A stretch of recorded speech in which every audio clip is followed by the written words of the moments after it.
Presta atenção nisso aqui, presta muita atenção. Quando somos salvos, no momento da nossa salvação, presta atenção. Ela ocorre quando nós somos justificados. Salvação compreende justificação. Essas palavras não podem se separar.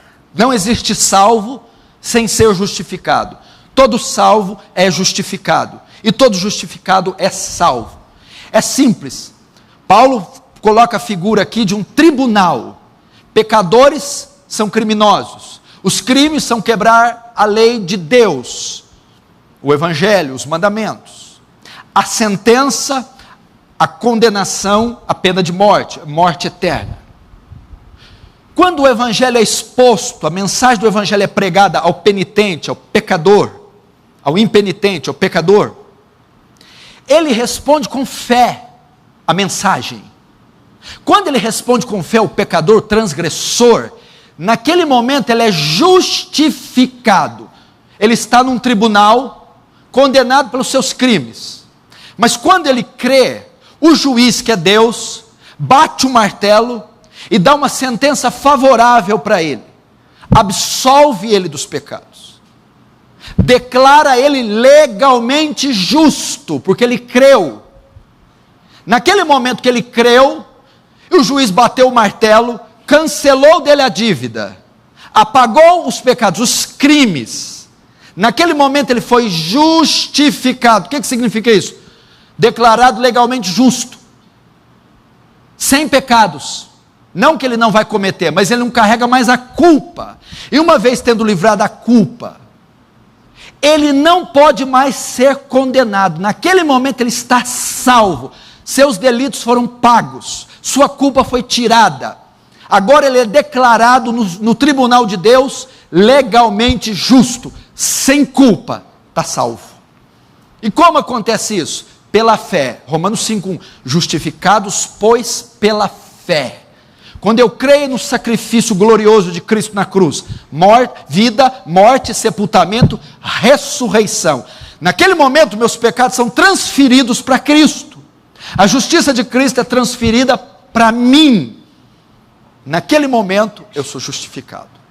Eu sou salvo. Essa é a doutrina da justificação.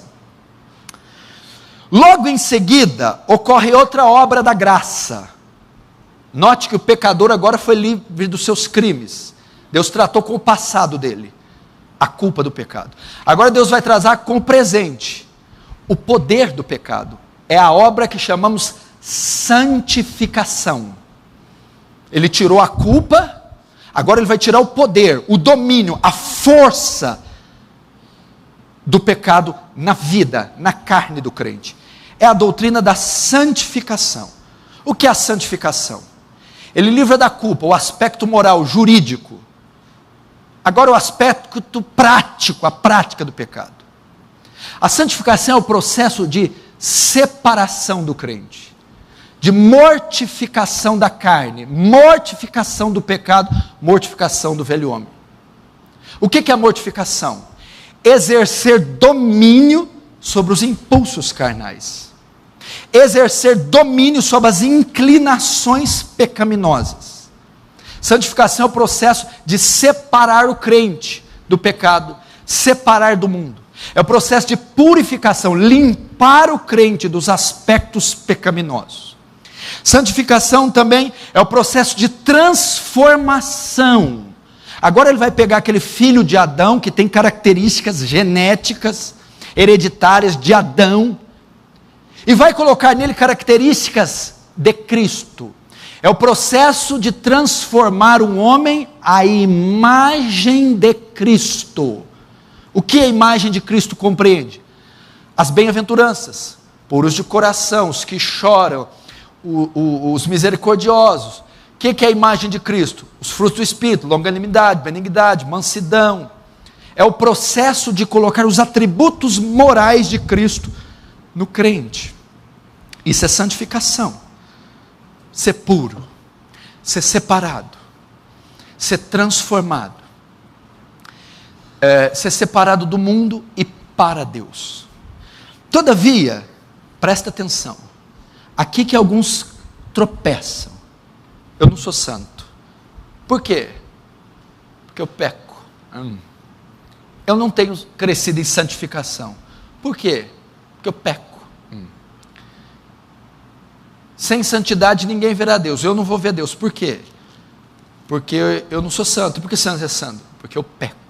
Presta atenção. Você está confundindo santificação com impecabilidade. Santificação não significa impecabilidade. Você está confundindo santificação com glorificação. A santificação não erradica o pecado. A santificação não extingue o pecado. Está entendendo, Vitor? Ela não tira o pecado. A santificação domina o pecado. Mas ele está lá ainda. Um santo não vive sem pecado. Domina o pecado. Nós só viveremos livres do pecado na glorificação, o terceiro estágio da salvação, onde o pecado é erradicado, extinto para sempre. A santificação, ela é o processo de exercer domínio sobre nossa natureza. Qual é o agente da santificação? O Espírito Santo. Qual é o componente que o Espírito Santo usa para a santificação? Domínio próprio.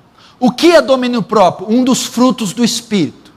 O que compreende o domínio próprio? A capacidade de exercer autodomínio, exercer domínio sobre as faculdades.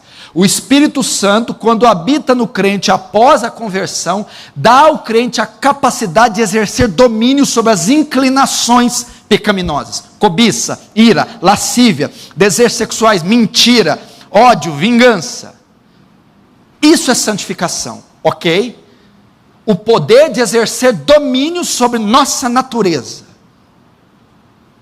Tá, mas eu ainda peco, então não sou santo.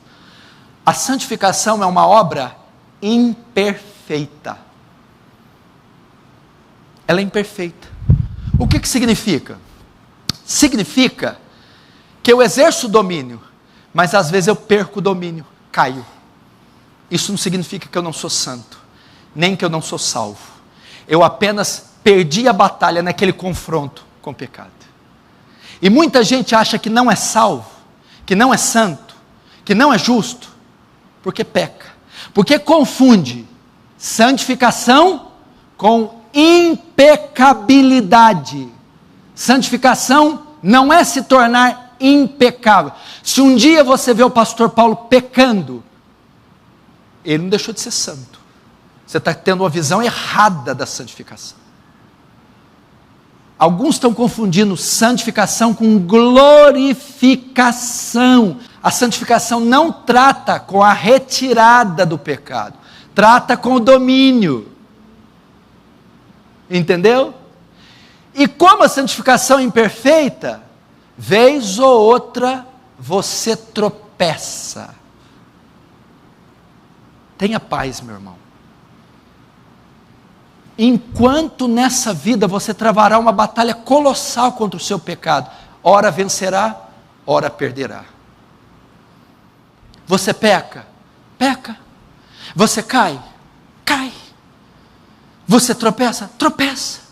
Mas você não sente alegria.